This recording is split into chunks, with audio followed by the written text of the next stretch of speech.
Okay, and we are live. Welcome to a new episode of All Things Xbox Podcast. Once again, I got Logan with me. Logan, how you doing this week? Doing good, Jamie. Life's good over here. My teams a win away from a championship. Lots of great games are out. There's good movies and shows on. All in all, life's going pretty great. How about you, man? It sounds like you're cooking over there. Yeah, the heat over here is pretty much unbearable. I see it's Temmer in chat was on about how he was at Download Festival. Download Festival is a big metal festival that happens every year in the UK. I do want to go at some point, but I can only imagine what it's like suffering in this heat with 300,000 people. like, The mosh pits would yeah, probably be sweaty. yeah, like no way in hell I'm doing a mosh pit, but maybe I'll go next year, hopefully with some friends. Anyway, it's been a long week, and I'm melting here, and because we're doing a podcast, and I have a microphone in front of my face, I can't exactly have the fan on. So if you hear something melt some point during the show, that's literally me. Anyway, Logan, it's been a long week. What have you been playing? Well, I've been playing a ton of Expedition 33. I'm towards the end of Act 3, and I'm wrapping up some side quests and the some of the extra bosses and stuff. Like, my characters are pretty high level, but there are still a few bosses that are just like stupidly difficult in this game. Like, this isn't a spoiler, but like there are these beings called axons basically, and there are some that are part of the main story and some that are not. And one of those in particular is a boss you can go find to fight, and it recommends you be like at least level 100 before you tackle this Oh God. thing. And so I'm not even close to that. Like, I'm near 70ish, I think. But so I'm pretty powerful, but not that quite.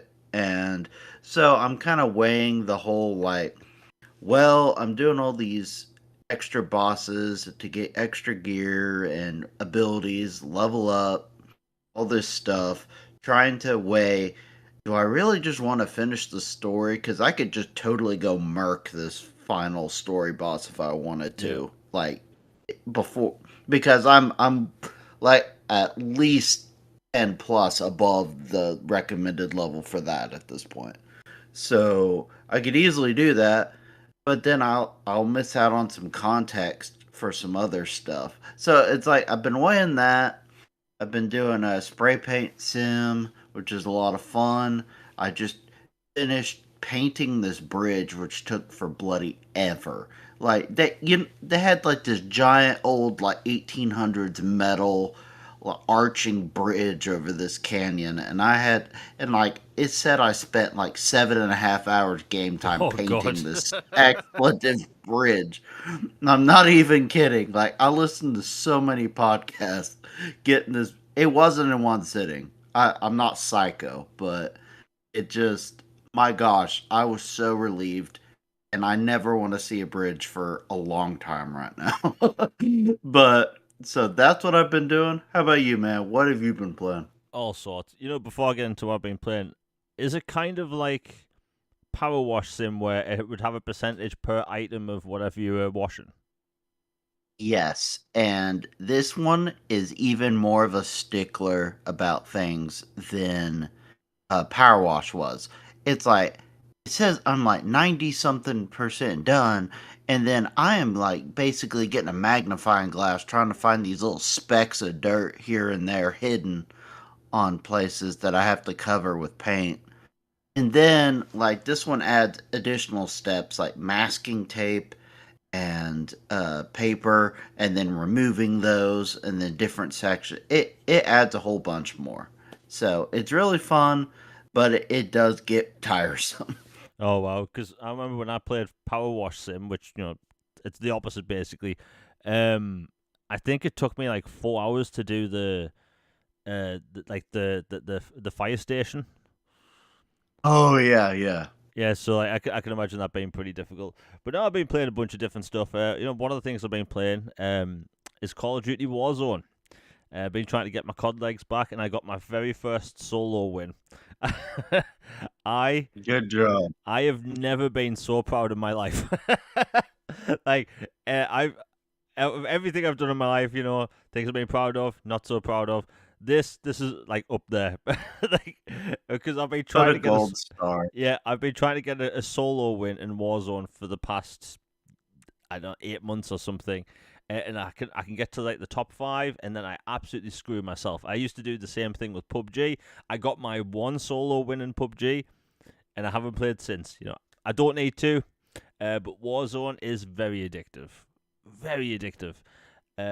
And with what they've changed with Warzone, it's actually a lot easier for newcomers. There's a better reason for newcomers to actually play solo, whereas before solo was like for super hardcore, and now it's kind of the opposite. Where, yeah, it takes a lot of skill to get to number 1, but now there's like AI bots running around as well, so it's like 150 players plus bots. It's just fun. It's so much fun. I highly recommend people try that. And I say that as like a single player gamer, where I want to say 99% of the gaming I do in any year is RPGs, single player games, all that stuff. I've been going through Alien Isolation again. I've been so excited to play the sequel, and let's just say Alien Isolation, man, that's such a special game. My first playthrough, it took 33 and a half hours. That was basically me crawling on the ground, scared. Like, literally, I've talked about before how I'm a scaredy cat in horror games. That game was terrifying for me. Like, that was a moment for me. Very hard to get through, but yeah, loved it. Highly recommend people play it. The thing is, I keep playing it little bits at a time, because if you remember, Logan, we were talking about this last year. One of the rumors alongside the sequel is that the first game was going to get remastered. And yeah, Alien Isolation deserves it. Yeah, 100%. And we've heard nothing since. There's no next gen upgrade, no anything like that.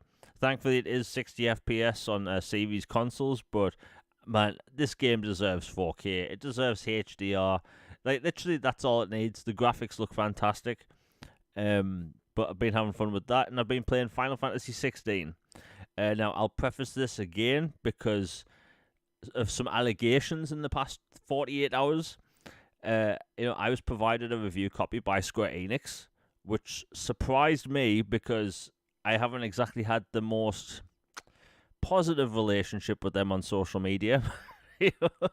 I've complained about Square Enix a million times and on this channel, but they've deserved it. And they gave me a review copy, right? And I've never gave a review copy, I should say a game that I've gotten a copy for free, a high score because I got a copy, right? I think the only game I've ever gave a high score for, or a high score to, that I got a review copy was Flight Simulator. But I talk about that game all the time. I love Flight Simulator. And everything else I've gave 7s, 8s, maybe the occasional 9. But for the most part, like, I've never gave anything a 10 for a review code. And last night... Oh, Battlefront, right? Oh, God. We can talk about that. By the way, that still angers me. For people that don't know, I got a review code for the Battlefront collection. I'm doing the air quotes with my fingers. Remaster collection. And Aspire screwed the pooch so bad that I think I gave it like a 4 out of 10. Like, it was absolutely awful collection. What were they thinking? Worst performance, looks worse than the originals, everything. But anyway, last night on Twitter, 2 people actually accused me of giving Final Fantasy 16 a high score, even though I haven't reviewed it yet, because I got a code for free. Right? That ain't ever gonna happen, right? That's dodgy as hell. I said my experience is 10 out of 10 so far, because honestly, my experience so far has been basically flawless. The quality of life improvements in this game is so good. For instance, when you finish a side quest, you can actually hold in one of the buttons and the game will take you to the character where you need to end the quest.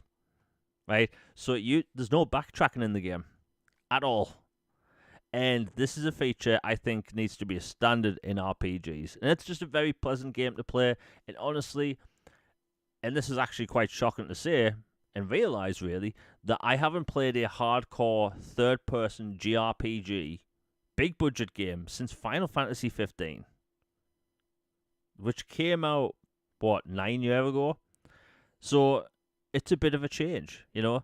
The other JRPGs I've played since then are turn based, and this is very much action based.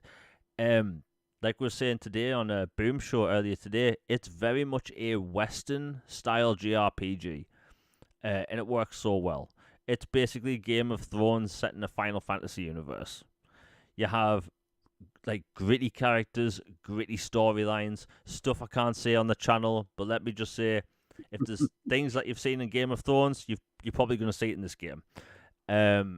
It's just so good. What can I say? Now, we're going to be talking about Final Fantasy 16 later in the show because of some stuff that's happened online last night. But I will say this. I think if people have been wanting a high-quality JRPG on their Xbox and they want something action-focused, this is going to be something people need to pick up. It is freaking incredible. And, you know, normally with a game like this, I can go into it thinking, right, I have so much hype for this game. Can it actually live up to those expectations? Because if it doesn't, maybe I'm a little bit disappointed, right? That's what you get for really hyping up games for yourself. And honestly, this game so far has not only met my expectations, but it's exceeded it. Now, for people watching the show, there won't be any spoilers in the gameplay at all. It's basically some cool cutscenes that aren't even related to the story and some combat.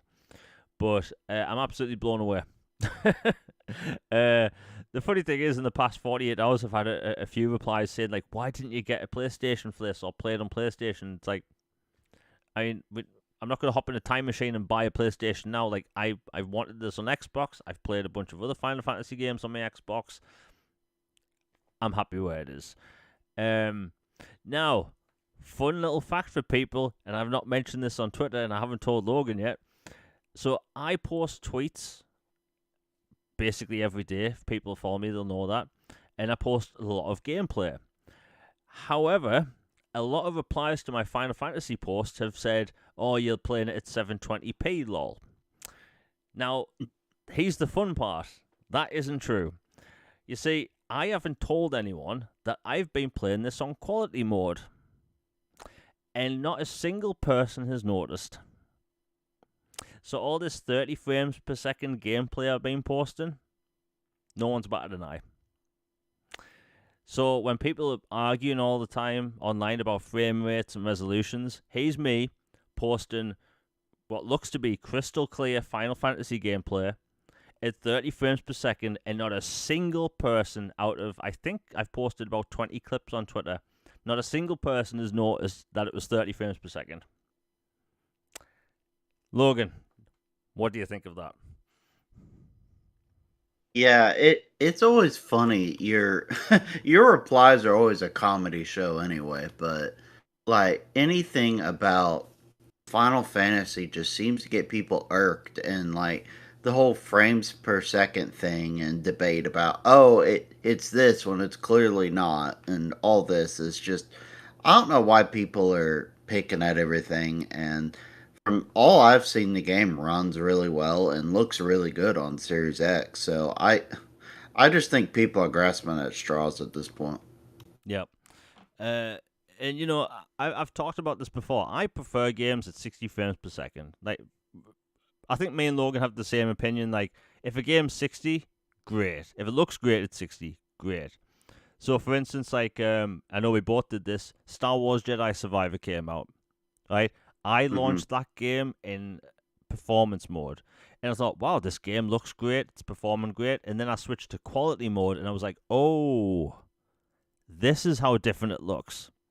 So I kept to 30 FPS in quality mode, and after about 3 minutes, my eyes adjusted, and I just enjoyed the game. I'm pretty sure the same thing happened with you, yeah?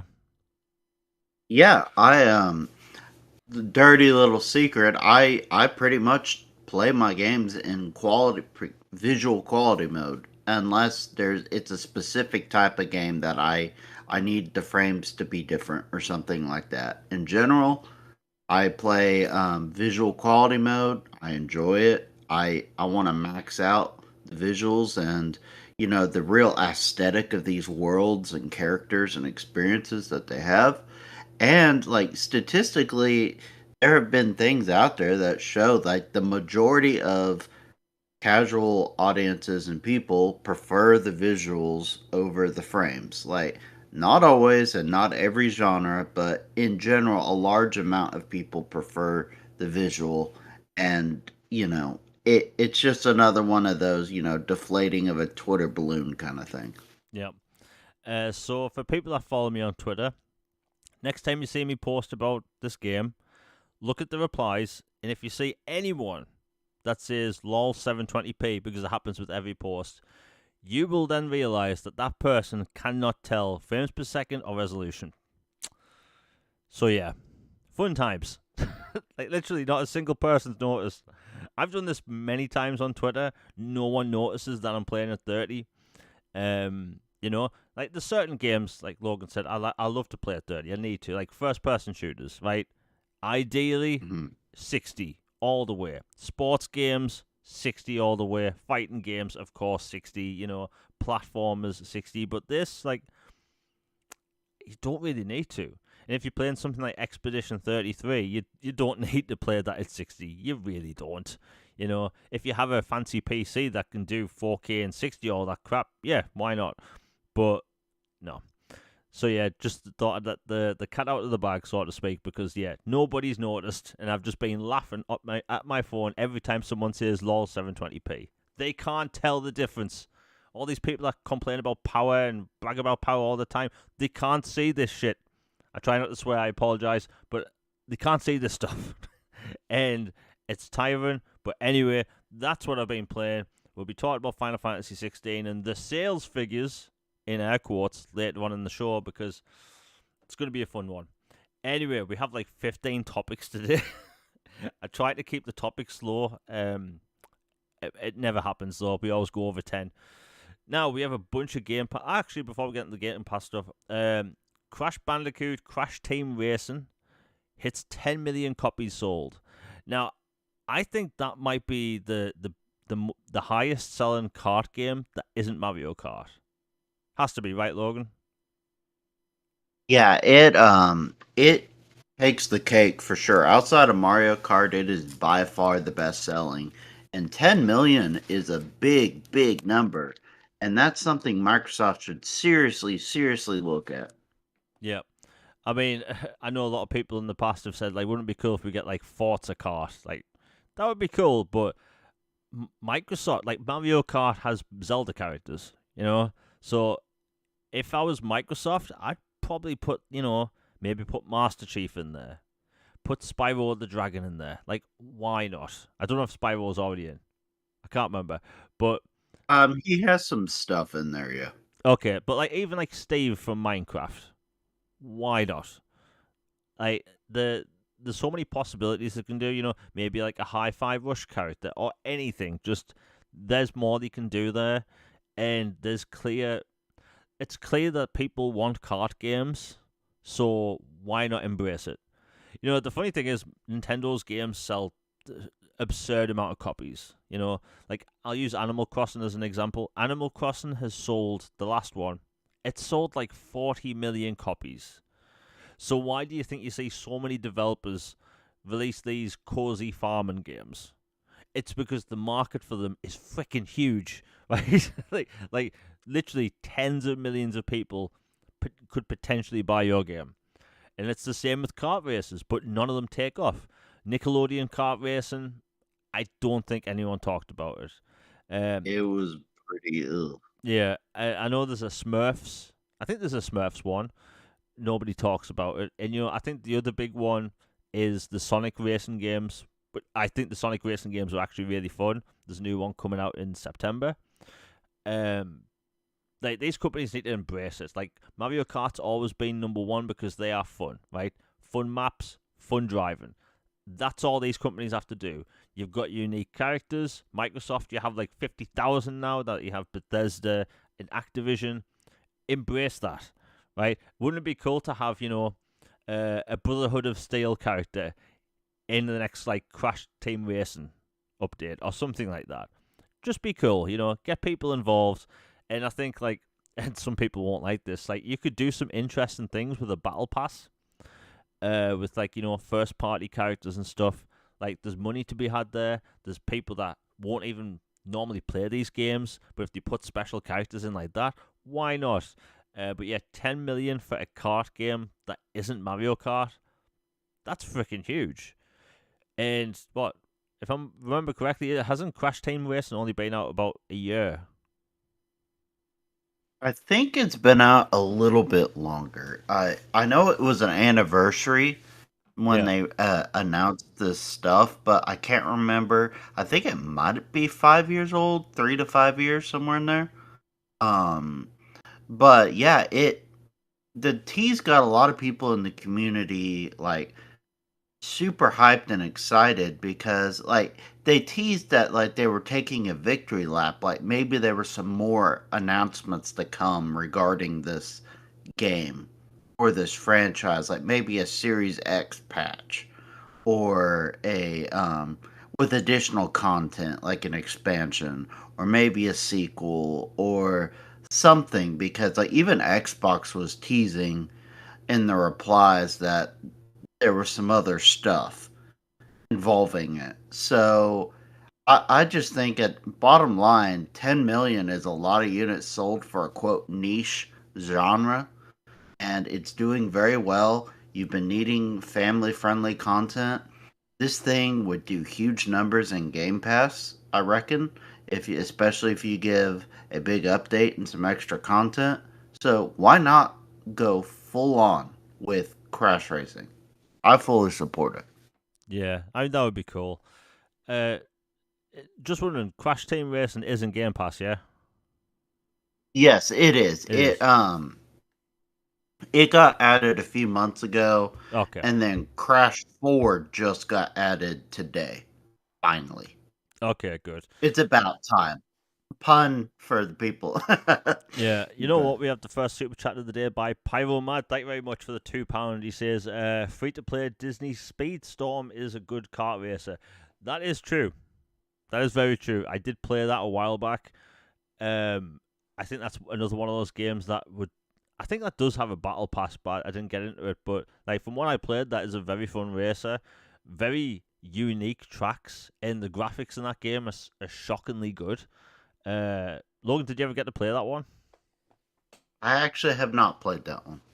Yeah, really fun game, and I think that's going to continue to get updates as well. But it's good to see that there's just more competition out there. There's obviously never going to be a kart racer that sells more than Mario Kart. Like it won't happen.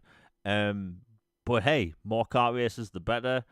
Um, I think Crash Team Racing would be a good avenue rather than do like a new kart game. Forza Kart always gets thrown around. I think and Pyromad's right, like Speedstorm, it's a fun game, right? Microsoft, they could compete there. They have Crash Team Racing. Why not? That would be cool. You know what? While we're talking about this stuff, let's talk about all the Game Pass editions because there's been a lot and a few have been announced today. So, the games that dropped today are, let me check quick. FBC Firebreak just launched in Game Pass Ultimate today and PC. It's a first-person co-op shooter. The best way I can describe it is it's a Control spin-off. It's set in the same building as Control, so you're going to recognize a lot of familiar faces and areas. It looks really cool. Next up, we have the Lost in Random: The Eternal Die. This is a sequel to Lost in Random, which I believe came out in 2022. Super cool platformer. It has basically a Tim Burton thing going on, and it really works. And next up, we have Crash Bandicoot 4: It's About Time. Now, Crash Bandicoot 4 is so much fun. I think a lot of people like it. It actually has two different kinds of modes. Retro, where it basically you restart the level when you die, and it kind of plays slightly different, if I remember correctly. Otherwise, it plays more like a modern game in modern mode. But hey, I think a lot of people should download that. Visually, it's a stunning game. Like, best looking Crash Bandicoot game ever. I hope we see that team to make more Crash Bandicoot games, or even Spyro the Dragon, which we've kind of heard in the past that they might be doing that. But a bunch of other stuff got announced today as well, so let's go over that. Rematch is coming to Xbox Game Pass Ultimate and PC. This is a 5v5 football game made by the developers of Sifu. So it's got physics-based stuff. Looks really good. Next up, you have Warcraft 1 through 3 coming to Ultimate and PC. That is for PC only. Next up, you have Call of Duty World War 2 coming to Xbox Game Pass Ultimate, PC, and Standard. So it looks like we're right, Logan. One Call of Duty game a month. So maybe at this rate, maybe by November we'll get Infinite Warfare. Just a hunch. Next up, we have Against the Storm. Not entirely sure what that is. Little Nightmares 2 is coming to Xbox Game Pass Ultimate, PC, and Standard. For people who haven't played Little Nightmares, such a unique, really cool horror game. I think a lot of people would really dig that. Next up, we have Volcano Princess. I'm pretty sure this is an anime static game. Next up, we have Rise of the Tomb Raider coming to Xbox Game Pass Ultimate, PC, and Standard.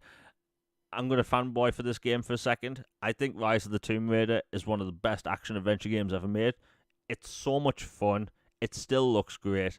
And hopefully, Embracer will actually, give people some, next-gen upgrades for them, because they look great, but they can do more. Next up, we have Star Trucker, which is going to be in Game Pass Standard. For people who haven't played it, you're literally a truck driver in space. And I put maybe, I want to say 40 hours into it, and it's so much fun. Ridiculously fun. And next up, we have Wild Frost. If I remember correctly, this is a 16-bit JRPG. I'll have to double check. But it's a good month. This is the second drop of the month, I believe. Honestly, some really cool games there, along with FBC Firebreak and Crash Bandicoot, which dropped today. Good games. What do you think, Logan? Yeah, it's a good month. I'm particularly excited about Crash 4, so I can get some more Xbox rewards points, playing through some extra challenges again since I've completed the campaign basically, and World War II, Call of Duty finally hitting Game Pass is big news. Where there's finally another Call of Duty in there. Yeah. Really hoping Infinite Warfare is next, like you said. That would be awesome. And yeah, so it's a pretty good month. Yeah. We have joked in the past that we are getting one Call of Duty game a month, and it does look like that. But, if you look at how much money Black Ops 4 is making, or not Black Ops 4, Black Ops 6, I can kind of see why they're doing this. They don't want people to, play the really, really good older ones. So, I get it. But, hopefully, and we're going to be talking about backwards compatibility in the base, we really need to see some of that older backwards compatible stuff come along, or games to be made backwards compatible. I will always keep bringing up the Transformers games, and I do not care about licenses. They can sort that crap out. It's Microsoft. But hey, it's a good list. It will be interesting to see when they put Call of Duty Vanguard in there, because Vanguard wasn't exactly the most well-received game of the franchise. And, it's a World War II game. It only came out, I think, 3 years ago. So who knows when that happens. I still want to play the campaign of that game. And like we've mentioned before, Call of Duty games on the Xbox store, and I'm pretty sure it's the same on PlayStation and PC. Those games barely drop in price. Ever. Whenever there's a Call of Duty sale on, there's £4 knocked off, right? People joke about Nintendo and their first-party games never dropping in price. It's the same with Activision. It's egregious. I mentioned this a few weeks ago, how they removed away the standard edition of older Call of Duty titles.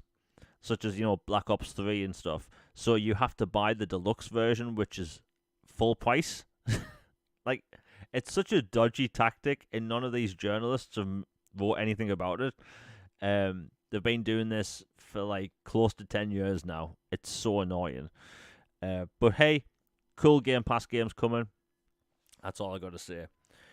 Yeah, it's outrageous. The whole Call of Duty like pricing thing. Like we've talked about it a ton, but the idea that a game that was a cross launch from 360, PS3, and Wii U to Xbox One and PS4 is still full price, or maybe just a smidge less, like heading on a decade plus after it came out, is just, I mean, Nintendo finds that funny. Like that is ridiculous.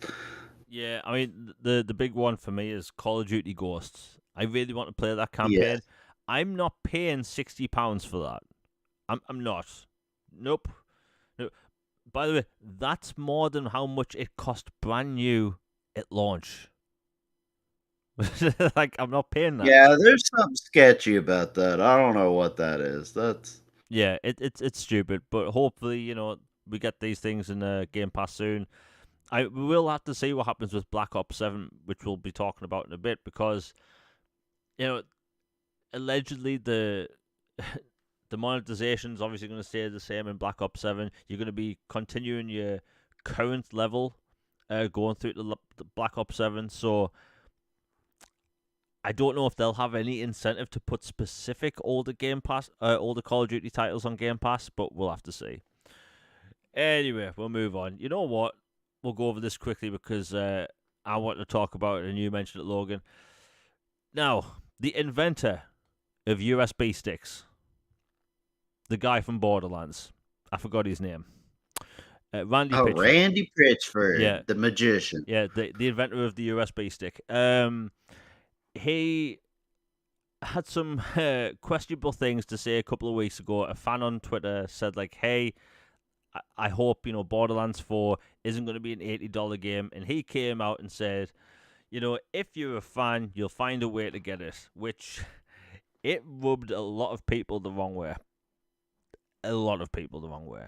And, what he said was like, yeah, the problem is you have these millionaires on social media, they say crap like this, and they don't live in the real world, right? So, like, someone saying, hey, I hope this game isn't $80 or £80, like, that's them saying, hey, I literally can't afford this, right? Because, everything's bloody expensive these days. And then he kind of retracted it during a live talk when Take-Two was having an event. And he said, look, I don't know how much it's going to cost. And I thought that's a complete fair answer, right? If he originally said that, hey, I don't know how much it's going to cost, nobody would have batted an eye, right? Nobody. Well, anyway, it came out today that it is in fact going to be $70. Now, it's not often I'm shocked, but colour me shocks, because I thought, like, it's so going to be 80. This is Take-Two, but this is twice in a row now where Take-Two have surprised me. Where Mafia the Old Country, it's not a full price title, it's $49.99, and Borderlands 4, it's $69.99. Legitimately shocked. So I can't believe I'm going to do this, but I'm giving Gearbox and 2K props for not charging us an arm and a leg. And I think Borderlands 4 looks fantastic. They've added a bunch of stuff I've been wanting in the franchise for a while. The collector's edition looks super cool. God damn them for making a cool collector's edition like that. It looks so good with the robot. But all in all, this is a good move, even though I'm still against games being 70. Logan, what do you think? Because we talk about price basically all the time, but it not being 80 is actually surprising. Yeah, I was pretty shocked considering his point about it and how it sounded like, Take Two is one of the most financially aware companies out there who, will take every opportunity to make the most money. So for them to have it at just 70 instead of 80 is a big deal. If I had to hazard a hunch, I would say it was a two-pronged reason they did. One, the sales and the reception of the previous entry were not the best in the world. There was a lot of criticism about how Borderlands 3 did some things and took some directions and overall left a sour taste in a lot of people's mouth about stuff. And then two, the controversy with the Pritchford comments and his overall personality and kind of just creating a firestorm online. They probably are just like, you know what? Combining these two things together, it probably just isn't the best idea to push our luck on this one. So we'll let it stand pat at 70. And then I bet a next entry would be 80. Or another game from somebody else in their pipeline would be 80, but I think that's why. Yeah. I mean, look, the game looks fantastic. I'm sure it'll be good. And like the feedback from the third game was like they had the worst antagonists ever. They had these like super Yeah, cringy, the yeah, TikTokers and the oh, it was awful. yeah, super cringy TikToker like Instagram people. Like how do you go from handsome Jack to them? Like it was so bad. But the gameplay was fun, and I think it launched at a weird time because like the Xbox One, sorry, the Xbox Series consoles and the PlayStation 5 were just out, so it's like a shiny new game. But it also came out when every game was getting delayed, and we just wanted something new. But I think this game, it looks great. I think them pricing it that way is really going to benefit them because they said like this game costs twice as much to make than 3, and they ain't going to make that money back at $80, right? Less people buy these games day one. I hate repeating myself over and over again, but like that's going to be the case going forward for any game that decides to be, hey, $80 or £80. God forbid they ever charge £80 for them. That's like $96. Um, like they need to learn. They need to know that variable pricing should be the way to go. And look, $80 is stupid for a video game. Like, come on. Like, I understand that if like you want to charge 80 and you get like some digital goodies, maybe you get an upcoming expansion included, maybe a battle pass, or I don't know, 5 days early access and some skins, right? I'm completely fine with that. But if you charge an $80 for a base game, we have a problem. I know another game that's going to be charged 80, and I think they're doing regional pricing with this one, which actually surprised me. Microsoft, they're charging $80 for the Outer Worlds 2. But in the UK, the price isn't any different. So, at least they're learning about regional pricing. Thankfully, it's not often companies do this, but $80 is still too much. But yeah, Randy Pitchford, who would have known? He was actually telling the truth, or things got rolled back. But Take-Two, so far, they have a great year ahead. I mean, they had huge success with WWE 2K25. And, Mafia looks bloody amazing, which launches in 2 months, and Borderlands straight after. Mike, could you imagine if GTA actually launched this year? Like, Take-Two would have been rolling in it anyway, but bloody hell, that's an obscene amount of money. Oh yeah, we'll quickly talk about this. So, during Summer Games Fest and Future Game Show, one particular game was announced that, I'm not going to lie, I fanboyed over. Pyro Madden chat actually sent me this. A brand new Expanse game. We briefly talked about this last week, but the Expanse Osiris Reborn. It's a Mass Effect game basically set in the Expanse universe. So it's basically the best thing of all time. We got some more information about it. Apparently they are leaning into the whole Mass Effect thing, which is very good. So, a hub-based sci-fi RPG. They want it to feel very grounded, like the not Exodus, the Expanse series. And if people haven't seen Expanse, please do so. It's game-changing sci-fi. But this is the studio's biggest game to date. They've made CRPGs in the past. So, like, for them to go from that to a third-person shooter on this scale, it's pretty impressive stuff. There's no release date or release window, but they did want to show us what the game's going to look like when we get it. I think they want to optimize their games properly because in the past, their games haven't been that well received when it comes to optimization. But hey, it's a new sci-fi RPG. It looks bloody amazing. What's your thought, Logan? Because like, I don't think we're going to see a new trailer for this anytime soon. I think they want to look at the release dates for upcoming games because it's going to be a busy year and a half. Like, are you looking forward to this game? Oh, 100%. This is a day one for me. Like, I'm a big Mass Effect fan. Not as devout as you, but I really enjoy Mass Effect and love the trilogy and all the characters and the world, the story, everything. And then the Expanse is, like you said, one of the best sci-fi series ever made. Just point blank, it is incredible. So the idea of an Expanse game that is stylized like a Mass Effect experience is incredible. Sign me up day one. I am there. And let them cook. If they need a few years, so be it. I'm just happy this thing exists. Yeah. I mean, I actually did start watching the Expanse TV show a couple of days ago just because of this announcement. And I'm about 4 episodes in, and I'm already noticing things like ships, guns, and like gadgets from the first few episodes were in this trailer. So the Hmm. developers know what they're doing, which you love to see. It's a very grounded sci-fi, which I love. It's very gory. Zero G is more realistic in that than pretty much Star Trek and Star Wars combined. I'm continuing to be salty that The Expanse got a AAA sci-fi RPG before Star Trek. So, yeah, I'm going to die inside right now.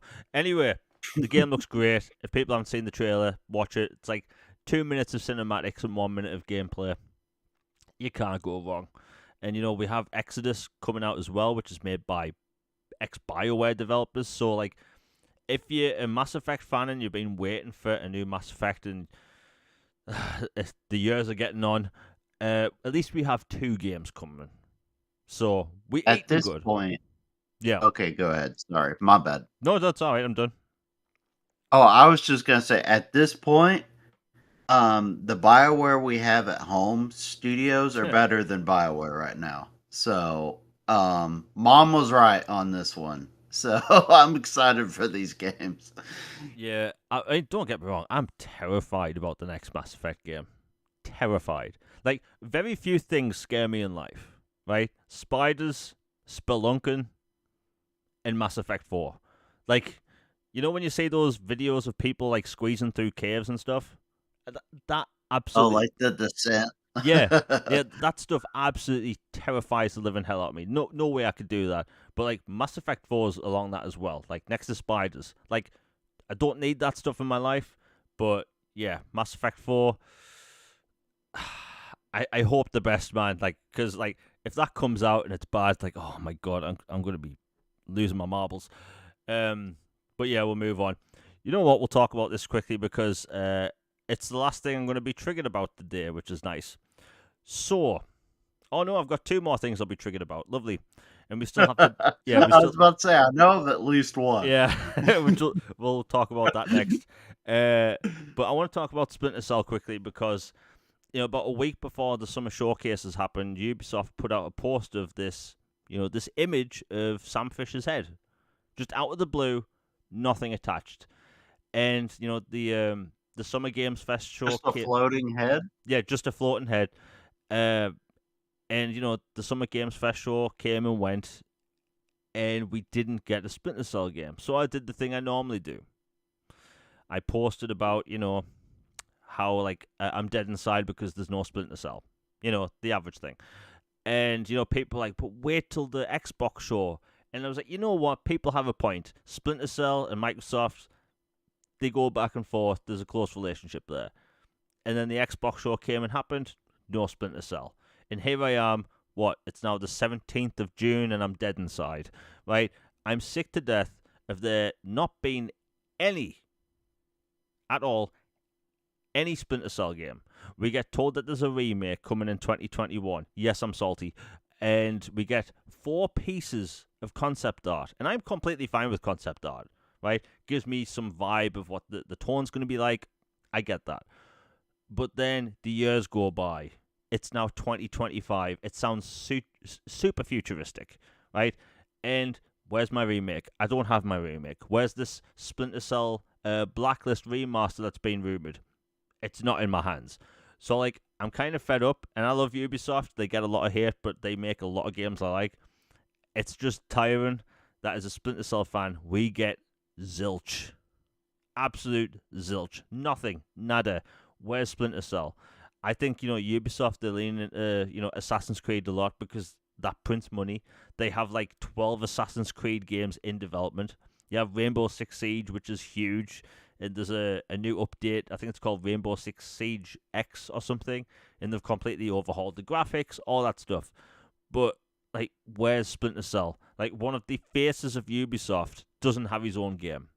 We get teaser missions in Ghost Recon Wildlands in 2014, 15. And, that little cutscene happened where he said, it's only me. Kind of inferring that, Metal Gear Solid was done. Right? Well, how's it just him when he doesn't have his own bloody game? Like, I feel like I'm taking crazy pills here because Ubisoft isn't providing the goods, right? There's no spy games out at the minute. Like, we do have 007 First Light, and we have, Perfect Dark coming, great, but no Splinter Cell. Yes, I'm salty, because it feels like it's one of those things that every showcase now, I'm just waiting for those 3 green lights to pop up on screen. And then the showcase ends, no Splinter Cell. And hell, Ubisoft didn't even have a showcase this year. Which actually surprised me, because they have a lot of games in development. As far as I know, they have another Star Wars game in development, but, like, nothing. Like, Logan, what's your take? Because I know you're not salty like me about Splinter Cell, but it's annoying, man. Yeah, I really enjoy Splinter Cell. I'm like with Mass Effect, I'm not as devout on it as you are, but I really enjoy it. I love stealth action. I think the story is awesome, the characters, the mechanics, the gameplay. And I just love Tom Clancy's work in general, like his old books and films and just I love that world and it's super fascinating and it's a colossal shame the way they've mishandled it, like with it being so many years since Blacklist came out and we haven't had another one of those, and it's just I don't know, it's just ridiculous to keep trolling people with cameos or skins or codes and just random goofy stuff, but everything but an actual game. And it's like at this point it gets serious. It's like with Prince of Persia where they reveal a remake of the original for Xbox and then people are like, gosh, this looks worse than the original Xbox version. And then like, oh, our bad, and then it gets rebooted twice and no one has seen it in ages. It's ridiculous. At some point they gotta get out of their own way. Yeah. I hopefully will see some change. It's like even like Far Cry. Remember how there was about, I think it was like 6 months ago or something. There was rumors of Far Cry 7 having Cillian Murphy as the antagonist, and it came from Oh yeah, that'd been awesome. yeah, came from a relatively reliable source when it came to like Ubisoft leaks, and then literally nothing happened. Like it feels like it's been a while since we've had a Far Cry game as well.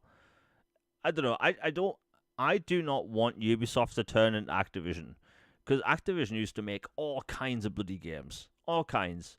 And what do they make now? Call of Duty, Warcraft, Overwatch. That's basically it, right? I don't want Ubisoft to become an Assassin's Creed, and Rainbow Six Siege factory. They have so many interesting IPs. They have indie style IPs. They have small IPs like Rayman. Why the hell can't we have a Rayman Legends? The new Rayman Legends, like with more musical levels, because those musical levels were bloody amazing. I just want more from them. But yeah, that's me ranting. Oh yeah, last ranting topic of today, which thankfully Logan reminded me about because I think it infuriated me so much I actually forgot. So, if people have been following me and Logan for a while on Twitter, you know that if there's a cool looking JRPG announced and we want to come to Xbox, we'll post about it. You know, or if you're me, you'll make like 5,000 Final Fantasy VII Remake gifs and post them at the same time every day for a month. You know, we want these games to come over. And every so often, you know, a JRPG gets announced for Xbox, really cool thing. And, you know, people celebrate that this game's coming. Well, anyway, yesterday, it was kind of announced that there's a developer wanting to gauge interest if there's people wanting this specific 16-bit JRPG to come to Xbox. So I took a look at some screenshots. Looks like a very cool game. They are a very small developer, right? So gauging interest on Twitter is perfectly fine. A lot of developers do it. However, this is where the problem comes in. You know, a few people tagged me saying, hey, share this out, because they said, hey, if we get 2,026 retweets, we will put this game on Xbox in 2026. There's a slight problem with that. As someone that's been doing Twitter for 13 years, I know a lot about analytics. And let me tell you, it is extremely rare to see a tweet get over 2,000 or anything close to 2,000 retweets in general, right? Unless you like a big sports account or an account with millions of followers, or you have a super viral post, 2,000 retweets is a super rare occurrence.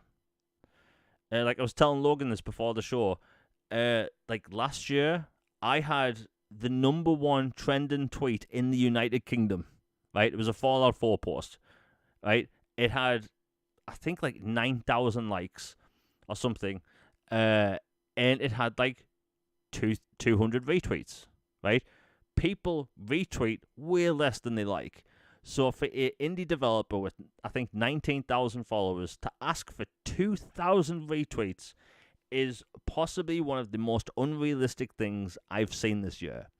But I shared it anyway because I want people to see that this is a really cool JRPG, very, a SNES era JRPG, and it looks cool. I want it on Xbox. But for a developer to ask and basically, hold us hostage for 2,000 retweets, that's extremely unrealistic. You know, while we're talking, I'll check because I bookmarked it on my phone. Now, as I'm speaking right now, it has currently got 958 retweets. Now, in a day, that's actually pretty good. However, 2,000 retweets, it's very unrealistic. But Logan, I know you want to talk about this because no other platform had no fans of other platforms had to do this. It's a weird situation.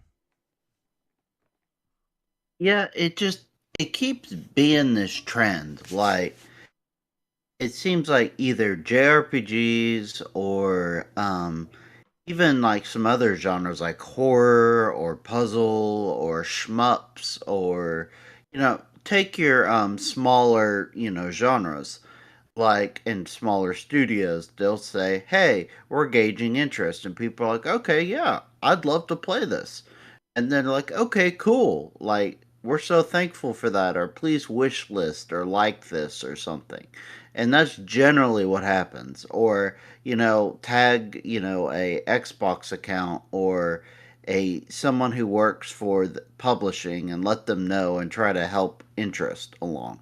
That's generally how it goes and how we've done things. But yeah, like 2,600 or however 2026 is a pretty high number for this specific type of thing, and it's not very realistic. And it continues. It's not just about this, it's about the principle that this just keeps happening to Xbox fans. The Xbox fans are expected to shell out and be extorted for likes or retweets, or oh, we have to buy ports for something to hope that maybe by some divine intervention or change of character, this company is going to bring over older stuff or maybe some newer stuff or spin offs. And just like it's always the Xbox fan or consumer that gets the brunt of this, and it's put on their plate to figure it out or fix it instead of them doing it. And like sometimes they'll say, well, it's because Xbox has these policies or they have fees or this or this or this. And I don't know the validity of those. I don't have sourcing within that kind of structure of Xbox or anything. So I can't say yes or no, it's accurate. But if it is accurate, then shame on them for making it so difficult for small studios and publishers to get their games on the platform. Because at the end of the day, everybody wants to make money here. The studio wants to make money, the publisher wants to make money, Xbox would like to make a cut, from the sales. So why can't they figure these things out? And it's just annoying that it's always Xbox fans that get skipped or Xbox that gets the brunt of something, and you don't see them begging PlayStation fans or Nintendo fans to cough up something for them like they do Xbox people. It really rubs me the wrong way. Yeah, and if people want to check them out, I'll give the actual Twitter a shout out because the game does look cool. So their Twitter account is called Something Classic, and their game does look pretty cool. But I just want to say, like, if you're a developer and you listen to this and you want to bring a game to Xbox, maybe talk to some like Xbox influencers. I hate using that term, but talk to some Xbox influencers to post about this stuff. Maybe just ask for X amount of likes because retweets, there's a lot of people that just won't retweet other people's material for any amount of reasons. And it's a bad way to gauge interest. Like, I know for a fact that certain games have came to Xbox just because people did fan art on Twitter, right? So, like, those were just people posting their own, homemade art of certain characters in these specific companies. I'm loosely speaking about a certain IP here. Were brought to Xbox because of fan art on Twitter, right? So, like, if a developer really wants to bring an indie game over, just gauge with the fan base. There's a ton of developers that have had a lot of success doing it this way, but retweets, it's not the way to go. Anyway, we'll move on. You know what? Let's talk about this. You know what? Should we talk about the Final Fantasy stuff now? Screw it. Let's talk about it now. Because I want to get this off my chest. So, All 12 of us who bought it, right? yeah. So, like, oh god, where can I go with this? So, Final Fantasy 16 launched on Xbox during the Xbox showcase via a shadow drop. And if a game is shadow dropped, it doesn't get much advertising in general. That's kind of like the rule of thumb. You do have the occasional outlier, such as Oblivion, where they had this mini showcase talking about the game, and basically they filled YouTube with ads. Like, that was a success. They did it the right way. But Square Enix, they literally had no marketing for Final Fantasy 16 on Xbox, and you compare it to PlayStation and PC, and we'll put PC to the side for a minute. But you look at PlayStation, they had a multi tens of millions of dollars marketing campaign with celebrities, CGI trailers, multiple different kinds of trailers, TV spots, TV spots with the voice actors, interviews with IGN, GameSpot, all this stuff, right? Promoting the game on a daily basis until the game released. Like, Square Enix, they tend to go all out when it comes to marketing for their games. But when their ports come out, next to none. Zilch. Nada. Well, when it comes to 16, there was no marketing for 16 on Xbox. Unless you watch that showcase and you maybe talk to someone that plays these types of games on Xbox, nobody knows, right? So, anyway, it came out yesterday, allegedly, that the Xbox version of Final Fantasy 16 sold 22,000 copies, right?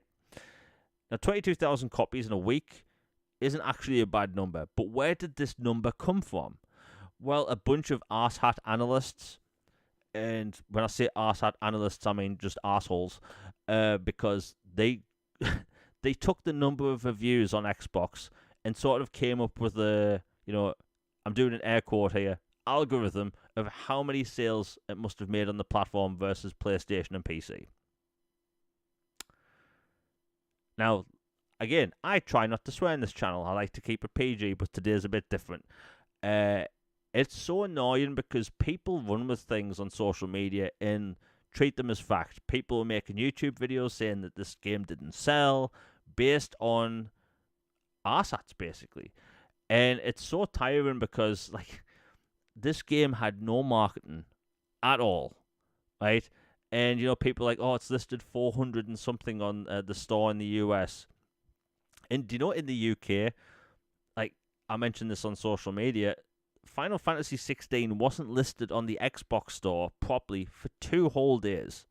So the only way you could actually find the game on the Xbox store is if you typed Final Fantasy and then 16 in Roman numerals. That was the only way it would show up for 2 whole days. And people are trying to at me saying it sold no copies, right? This is the dumbest thing I've ever heard of. I never see people try and constantly look up sales figures to other games, right? It had a weird release situation, which is why I keep talking about it. A lot of us have talked about this, and why it's important, and Square's realized this, it's important to have all of their platforms released the same day so it's in the same marketing cycle, right? When Microsoft start doing PC games, what did they start putting in their trailers? Gears of War 4 available on Xbox and PC. All of that marketing went towards promoting the platforms it was on at the same time. So these tens of millions of dollars, like marketing cycles and marketing campaigns, they let people know what platforms these games were on. But there you have this JRPG released 2 years ago on PlayStation with this huge marketing campaign, and then it launched a year later on PC with a couple of ads on YouTube, and then a year after that you have it come to Xbox with literally $0 of marketing. No YouTube ads, nothing. Right? In fact, their YouTube trailers for Final Fantasy 16 across the Xbox channel, the Final Fantasy YouTube channel, and the Square Enix YouTube channel, none of them were listed as ads or promoted as ads. Right? So you telling me that this JRPG is meant to sell the same amount of copies with literal $0 of marketing? I call and smell utter BS. It's stupid. People are grasping at straws. They want Microsoft and they want Square Enix games to fail on Xbox, despite they haven't, right? They want these games to not sell on Xbox, even though there is a fan base for these games. And you have to look at it from this other way as well. There's a lot of people that kind of, I don't want to say salty, but some people kind of feel a bit betrayed. They don't want to. They don't want to buy these games years later on a different platform because somebody money hatted the game, right? I understand that thought as well. Some people didn't buy Crisis Core when that came to Xbox because why would you buy a prequel to a game that you're not going to get to play, right? Complete logical reason to not buy a game. And let's talk about the price, right? I'm going to, by the way, all the little analyst arsehots that keep talking about these review scores and making numbers up out of nowhere and how Xbox gamers don't want to buy Japanese games, I'm going to destroy all these people right now with what I'm about to say. If that is literally the case, how the hell did a video game about carrying boxes while walking across fields and mountains become number one on the Xbox store? How? How did Death Stranding become number one on the Xbox store? A literal game where you walk. Just you walk most of the game carrying stuff, right? You are a FedEx guy carrying stuff. And bear in mind, this is a game I think is freaking amazing. I think Death Stranding is incredible. So why did this Death Stranding game become number one? This Japanese game? It's because of its price. It was launched in the... I'll just go off the UK price at the minute. But in the UK, it was £35. And they launched it 50% off, right? So it was... I think it was £17.46p. So, like... And bear in mind, these stores, they don't go off copies sold. They go off revenue. Meaning that it must have sold a crap ton of copies to outsell FIFA in the UK. So you have this game where you play as Delivery Man Simulator carrying a baby on his chest, where you can make poo grenades, and it was number one on the store via revenue. But people don't buy Japanese games on Xbox. People don't buy games come later. No, they do. It was priced aggressively. Fans paid attention to it. In fact, up until recently, it was the 68th highest rated game on Xbox Live, right? So how did that happen? Price. It was actually marketed. The Twitter account actually went out there posting their content as ads. So that's why it sold well. And I think Final Fantasy 16, I think its price is fair, right? I think $49.99. I think that's fair for the game. Now, there's a difference between fair and what I think would have been more reasonable. I think if it was $35 for the game and $49.99 for the game plus the expansions, because there's two editions on the store. There's the version without the DLC, which is $49.99, and there's the version with the DLC, which is two expansions for $69.99. I think if they mixed the pricing up a little bit and made it slightly cheaper, more people would have had their eyes on it, because it's a busy time in gaming. You have people still playing Expedition 33. You have people still playing Doom the Dark Ages and Oblivion. It's a busy time with Game Pass titles as well. So if people are just looking at this via review scores on the Xbox store, they're stupid. They're literally stupid. There's nothing so simple as just looking at some review scores and trying to, create a sales number. It's stupid. Logan, I've been talking for 10 minutes. What do you make of this whole situation? Because it's silly. I agree. It's dumb. I mean, just point blank, it's dumb. The whole thing, like it's like the mythical UK box sales charts, and like what you have talked about extensively, how that makes no sense to even use anymore, and it's just people grasping at straws, trying to find something to complain about, or it's like the Steam concurrent numbers for something. It's like, well, no crap, Sherlock, that the single player RPG's numbers hit a certain point and then go down when it's not a massive online experience or a multiplayer experience. It's like, the odds of all these people at once playing a single player game versus something else is very different. It and the idea of like the sales of it, like I reckon it's doing all right for what it is, but like you said, it's like 2 years later with no fanfare. All they did was they showed it off briefly in a little sizzle reel at the Xbox showcase, and then they had afterwards a little fun video with Ben Starr and one of the actresses from the game, and tied it with Xbox somehow. And they released it full price. Like, I know you can't always expect a game to be on sale when it launches. Like, that's generally not how things go. But the last time they brought a game over comically late to Xbox, like the Pixel remasters and stuff, Yeah. they put that on sale. So many people bought that. Like, I bought all six of them. I bought the whole collection just like that. Day one. And a bunch of other people did as well. And it was, in the top bit of the chart for quite a while. And I even saw it the other day. It was faring pretty well again. Like, people want the Final Fantasy games, but you gotta give them. It feels a little egregious and out fair. It's almost like the raising price of a console later in the generation instead of it going down. It's like you finally port the game over. It should be at most like, base price, but you would think that they would at least have a promo or new adopters of the game to be a little bit less for the first bit to buy the game. Because, like you said, Death Stranding came over like, what, 5 years later? And it was like $20. And I was like, dude, I'll take a chance on it for $20. And then I love it. It's one of the most, like, insane things I've ever played in my life. And I love it. It was $20. It was worth a gamble.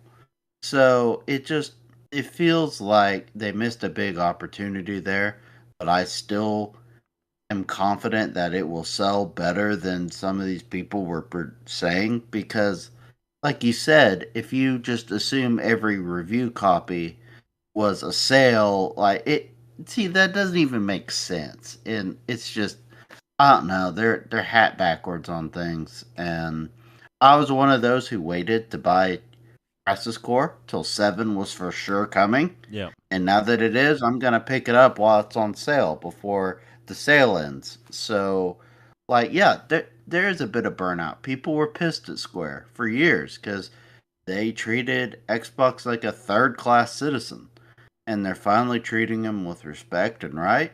And I'm good with them now. But that does linger for some people. yeah. Uh, while you mentioned Crisis Core, I'll mention this quickly. Crisis Core is on sale. It's 50% off at the minute. Both versions are 50% off. So if you have a series console, you want to get the digital deluxe version because that's the series version. They're not labeled Yeah, properly. I noticed. Yeah, that doesn't support smart delivery. It's one of the few like Square Enix titles that don't. Weirdly enough, but if people want to get it, just make sure you get the right version. Um, we have a super chat by Nick W. Thank you very much for the $5. He says, because it came out many years later on Xbox, the people that wanted to play it have already played it and bought it. It should have launched day one on Xbox. Exactly, like nail on the head. Like you'd be surprised how many people that aren't really in like the know, like just think all games are on everything. Like a lot of people generally thought, oh, it was on Xbox back in the day, and then when it came out and they couldn't find it in the store, they just bought it on PlayStation. Like that's just how it went. And like I always talk about how FF7 is basically the most requested game on the platform, right? People have been wanting that. Like, have you seen how the crowd reacted to that game? Like 16, and by the way, I'm bloody loving 16. Like the FF16 is incredible. And I think in the long term it's going to do well. But next, right, like Square Enix needs to get these games out on everything day one, including Switch 2.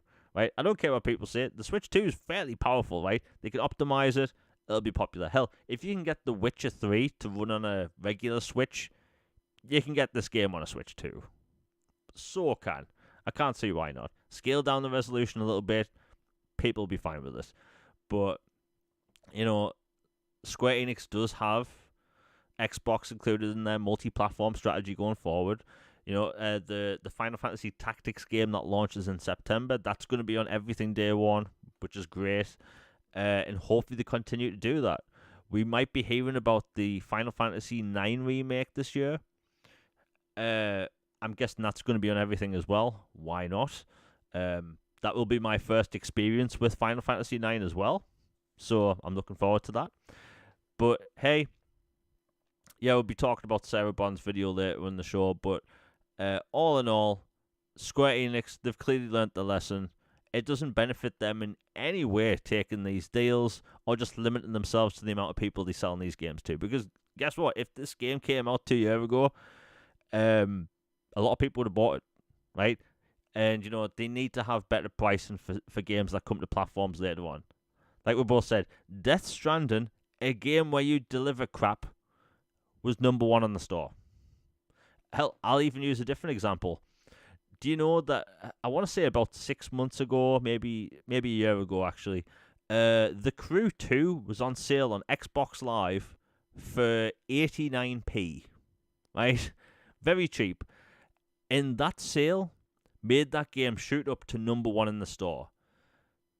I can't even imagine how many copies that game sold. Because again, these stores go off revenue, not copies sold. So Ubisoft sold enough copies to make more money than FIFA that week. Absolute madness. Everyone I spoke to, by the way, with an Xbox bought that game just because it was cheap. It was an impulse buy price. Hell, I've never had any intention of playing The Crew 2, but I bought it. Right? That's what these sales do. And thankfully, we live in a time when console sales for games, we have big sales all the time now. Like, Logan, can you remember what the sales were like at the early of the Xbox One and PlayStation 4 generation? Oh, they were comically bad. Yeah. They were just off. And it was usually like a few games and a little bit off, like maybe 10, $15 off a full price game. And it was maybe that. Yeah. And if you go back to the 360, like we barely had sales on that console. Like I remember some games were like a pound off for a weekend and stuff. Like, but now thankfully, not quite like Steam where you have games on sale basically all the time, but it's way better than it was. But hey, and I'm not saying this because I got a review code by Square Enix. I think Final Fantasy 16 is possibly it's going to go down as one of the best games of the year for Xbox. It really is. It's bloody amazing. Um, is it now? Where will it rank for Final Fantasy games for me? I'm one of the outliers. I say 10 is my favorite game, Final Fantasy 10. Then it's 7. Then it's Crisis Core. Then it's 8, I believe. Then 13. I defend 13. I'm that person. I don't care what anyone says. I love the soundtrack. I love the characters. I love the story. I will defend Final Fantasy 13. I think 16 is incredible. It really is. Like, Logan, what did you think of 13? I am one of the dozen of us who defends that game along with Resident Evil Zero. Right. So okay. So there's a few of us. Right. Final Fantasy 13. Don't care what people say. That's a good game. It has interesting combat with a bit of a learning curve. But oh my god, what a world they built there! And we got 3 games out of it. And that was Basically a free remaster by the BC team. Yeah. Like they got the original assets, access to them, and were able to bring out stuff that they weren't able to originally. It was really, really cool. Yeah, the comparison for cutscenes from the 360 version originally to the BC versions, it's night and day. It's like it's like going. It literally is like going from 720p, which I think it was sub 720p those cutscenes, to full HD. Crystal clear Blu-ray scenes. But yeah, I think people will like 16. I think it's worth its price, honestly. And I did actually check the pricing on the store. If you want to play the game, and then if you really like it, you can literally get the expansion pass for the same price as you would altogether with the deluxe edition. So you're not paying any more. So play it. If you like it, get the expansions. There is a demo available, which I'm actually surprised Square Enix did. It's not often Square Enix does reviews, not reviews, demos. Give it a go. Apparently, it's the prologue of the game, and that prologue is, I'm trying not to swear, it's the business. It's so good. Again, not spoiling for anyone, but if you like absolute epic moments, and that's something 16 really delivers on, it's epic beyond belief. It's so unrealistic, but that's what makes it good. Anyway, we'll move on. You know what? We'll talk about this quickly. Marathon has had its ups and downs. I was really looking forward to this because I really want an extraction game on Xbox. I've kind of took it to heart that, Escape from Tarkov is never going to come to console. I kind of have to live with that. I get it. So for me, you have Marathon and you have Arc Raiders. One of these 2 games will be the extraction game on console. No other company has been able to make extraction games work on a console. It will be one of these 2. And Bungie, they've had some issues. They've stole some art from some people, and it was a messy situation. Marathon didn't have things like proximity chat and solo only mode, all that stuff. Whereas you have Arc Raiders, which had all that stuff, and people were like, hey, I'm willing to pay money for this. I'm willing to pay $40 for this. But with Marathon, people were saying, I hope this is free to play. Well, it just came out today that the game has been delayed without a release date, and it looks like it's been delayed indefinitely. So we don't know when it's coming back, but they have listened to feedback. They want to increase the visual fidelity, they want to add proximity chat, and they want to do something for solo and duo players. So if you're like me and you've been wanting to play an extraction game on console with solo mode, it looks like they're going to be doing that. And, people will make fun of them. Honestly, this is the right thing to do. Marathon, they have so much potential as an extraction game. Now, Logan, I know you do not care in the slightest about extraction games at all. But what's your thought on them in delaying the game indefinitely? It's not good, Bob. I mean, the basically just indefinitely, you know, delaying the game without a concrete, like year or month, is not a good sign. The fact that they have had 4 cases of plagiarism within a short amount of time, along with all the other shenanigans behind the scenes, has been a very bad sign. The fact that they can't manage money and financing worth anything has been very bad as well. So, just all in all, it seems like a giant cluster, and I kind of thought this game was gonna be DOA, and this just seems to line up with that. Hopefully for them, they can figure it out and get it going and make something good. But this honestly just feels like another like quote tax write off for Sony, like a Concord kind of thing. It's just I don't know. This one feels like going the way of ET to me.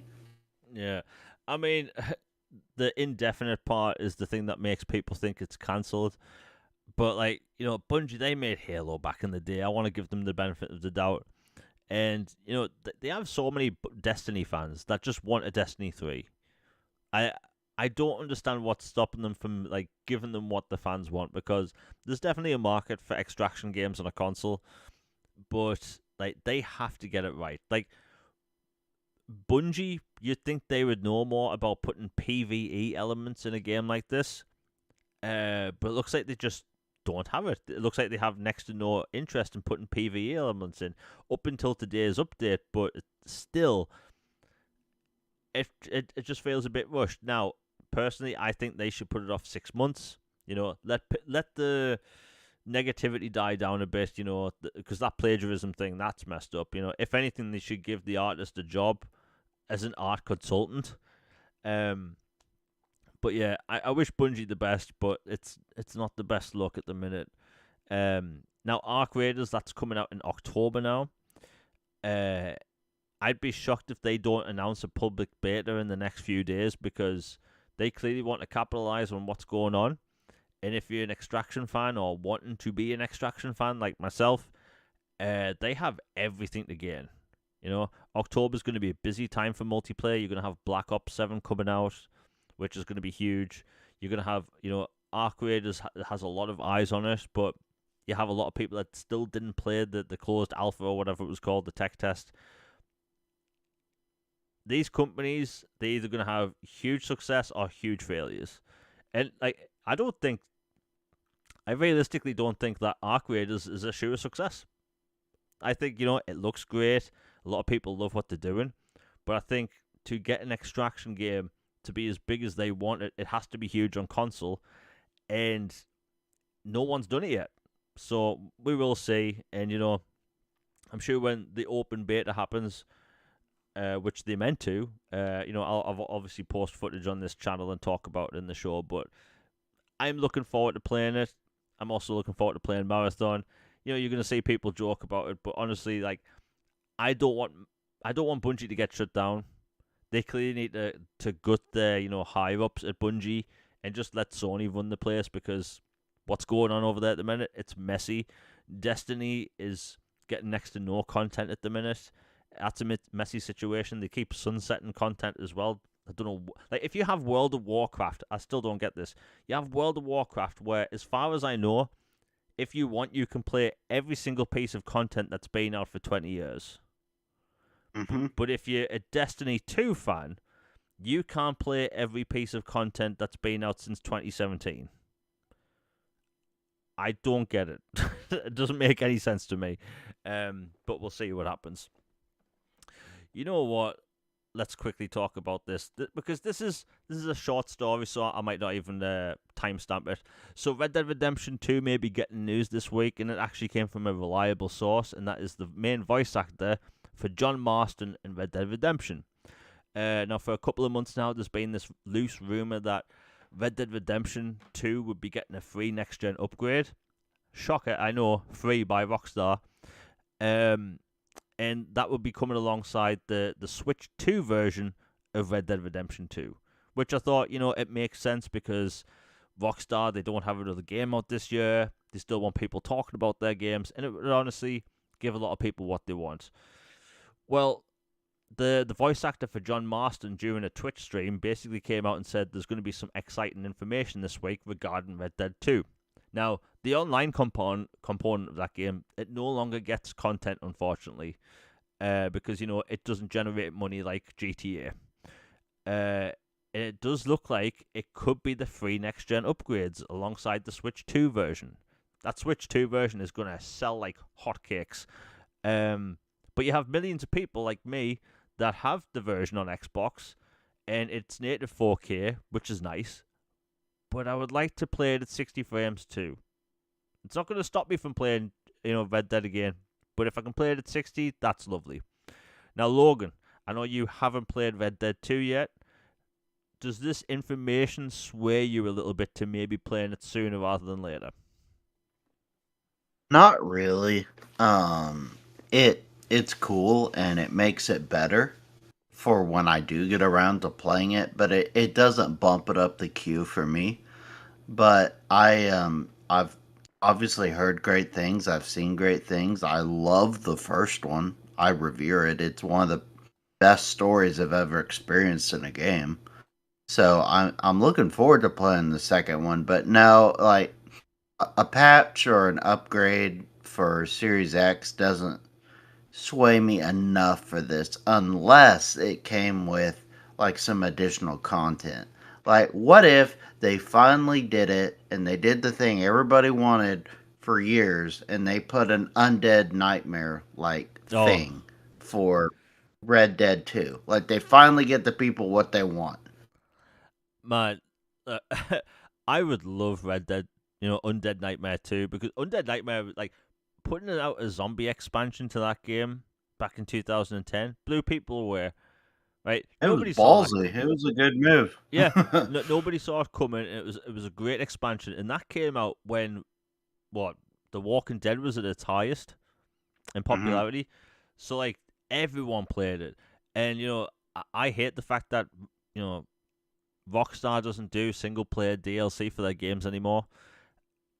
If that is Undead Nightmare 2, and I don't think it's happening, but if that is, that'll be one of the best selling games of the year. Like, I would jump in if it was that. Yeah, and I know I've seen some speculation that a few people have mentioned, will you be able to swim in the sequel when it's updated? Because the swimming in 2 it's terrible. You can swim like 4 feet and you drown. The fact that you have basically the map of the original game in 2, but only one mission takes place there. That never made any sense to me, by the way. The fact that you have literally the whole map of the US from the first game in the sequel, and you go there for literally a 2-minute mission.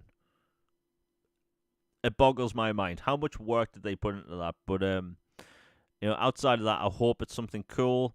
If it is just the Switch version, they're gonna sell another 10 million copies, and I think it's really cool to get something like that out on the Switch too, because I don't think Grand Theft Auto 5's on there. I'm pretty sure it's not. It'd be important for Rockstar to get a new user base or a new fan base on that platform. Xbox and PlayStation owners, 160 frames. PC owners, they already have access to, probably path tracing and mods and stuff. But hey, it's coming this week. I'm sure it's going to be really cool. He did say that it was going to come before Friday. So, hopefully tomorrow, maybe while we're live today. Anyway, we'll move on. We'll talk about Witcher 4 quickly. Now, some people will take this as good news, which I think it is, and some people will take it as bad news, which I don't think it isn't. So, The Witcher 4, we saw a tech demo last week. It looks really good. You play as Ciri. Ciri looks fantastic. The world looks fantastic. It's Unreal Engine 5. And, CD Projekt Red, they're pushing forward. They want all their projects going forward to be Unreal Engine 5 and look like this absolute mind-blowing experience. Well, it came out that they want The Witcher 4 to be a console-first game. Not meaning it's coming to PC secondary, but it's like you're going to get the bulk of your sales from console users. You have such a huge install base, And if you remember the Witcher 3 launch day in 2015, the performance on console wasn't the best, and it was kind of buggy. So I completely get it. They don't want a cyberpunk situation again where on console it had its issues, but on PC it was a lot better. So for me, especially as a console player, I like that they're doing this. They haven't committed to 60 frames on the Series S yet. They haven't committed to 60 frames on any console yet, and I don't think it will be. At least that's them coming out and they want to optimize for consoles, because after the situation they had with The Witcher 3, which wasn't that bad, but especially with Cyberpunk, I completely get it. Like, Logan, what's your thought on them doing the whole console first approach when it comes to making these games? Because they will sell more. Like, console PC players are still going to buy them in the millions, but I think catering to console players is going to benefit more for them.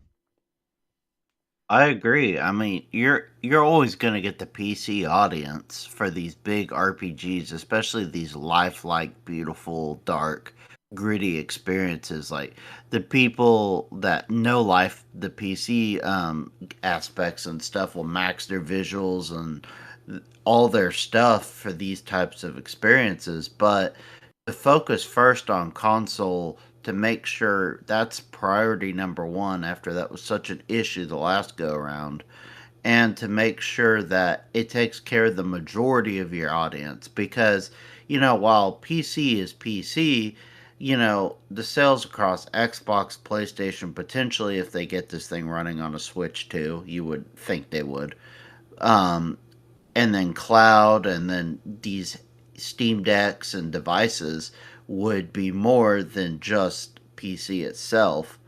So it makes total sense to me. Yeah. The thing is, right, we haven't really seen like proper gameplay. Like, that was just a tech demo. If you go back to 2014 or 2013 and watch the Witcher 3 footage, the game we got didn't really look like that. Although I do think The Witcher 3, it's a beautiful game, but I think it's the way to go. And plus, like, I think, they're going to be able to optimize for all those fancy, like, PC graphics cards later. There's way more they have to optimize for as well, because, you don't know all these different CPUs and graphics cards people have. And I'm sure by the time that comes out, there'll be another set of graphics cards with it'll be the 60 series then. I think this is the way forward. And, like you said, PC gamers, they're always going to get these, huge, great-looking RPGs, but console players, I think we need to be treated differently. Some people might take that as a bad thing or a good thing, but hey, I'll be there day one for The Witcher 4. Like, honestly, I'm going to be there day one for basically every CD Projekt Red game. Mm-hmm. Like, call me a pay pig. And, speaking of The Witcher news, I wasn't really going to cover this because, it's Polish news, and I'm apparently it's good. I don't know. So anyway, it came out last week that during a Polish podcast, a reliable source from within CD Projekt Red came out and said that allegedly, I have to say this, allegedly that The Witcher 3 is getting a brand new expansion in 2026 or later this year. Yeah, that was a double take for me when I saw that. Yeah, so like when I saw this in my feed, I just scrolled past and I was like, whoa, what's this? Because like the last expansion we had was what, 2016? I think it was 2016. Blood and Wine, right? Yeah, Blood and Wine. And it got its free next gen upgrade, I think 3 years ago. So like, I never really thought that we would get an expansion to this game, ever. Like, they've moved past it, they've moved on to different games. But allegedly, this expansion is being made by the team that's making the Witcher remake. Now, the credibility is all over the place because I can't read Polish, and for some reason, Google Translate barely works for me. I want to believe this. They'll get more money out of me at the end of the day. But I would, and apparently this is going to set up with The Witcher 4 with Ciri. So, like, if Geralt and Ciri are going to go on another adventure, I'm all over that. I hope it's true. I think it would be a a pretty surprising thing for a 10-year-old RPG from the Xbox One, PlayStation 4 generation to get a huge expansion years after launch. I'll be there for it, but we'll see. Like, Logan, what do you think? Because it was such an unrealistic story that I didn't want to cover it, but I think it's worth talking about. Yeah, it like I follow a lot of sports accounts and reporters and stuff, and occasionally people do a parody account and they'll make their names similar enough or close enough to an actual reporter or source or something to where you think it's real for a second and then it's fake. Like, I thought this was like fake at first because I was like, what? I was like, you can't be serious. A new expansion for The Witcher 3, like, all these years later? But the more I think about it, it does make sense that they're remaking the first one. Maybe they tweak some story things in there, or better tie up some loose ends and try to connect it to the other Witcher games. And so they add more connection to it in The Witcher 3, and then they're setting up for The Witcher 4, which will obviously have feature Ciri as the main protagonist, and Geralt apparently is in The Witcher 4, but he's just not the central protagonist. So I could totally see this be like a, depending on the ending you got in The Witcher 3 and all those stuff, like, I could see this as like another one last hunt thing, or oh, something has come up and now we have to regather these people and deal with this new phenomenon or threat to the realm. So yeah, I could see it being that thing. Like, CD goes above and beyond with their stuff. So I actually think this was real. Yeah. I mean, maybe I'm just like huffing copium at this point, but I love The Witcher 3. If they want to make, honestly, if they wanted to make expansions for that game for another 10 years, I'd still be down for it. Because that game, even before its next gen upgrade, and maybe it's because of, like, I don't know, the way I am, and I still like playing 360 games. Like, the Witcher 3 graphics never bothered me. I never thought, oh, you know what, this could do with an upgrade. Although the upgrades it had were pretty nice. Anyway, we'll move on because we still have some of the big stuff to talk about, and that's the AMD Xbox news, which literally dropped today. And it dropped when I was on Boom's podcast earlier today, so, like, out of the blue.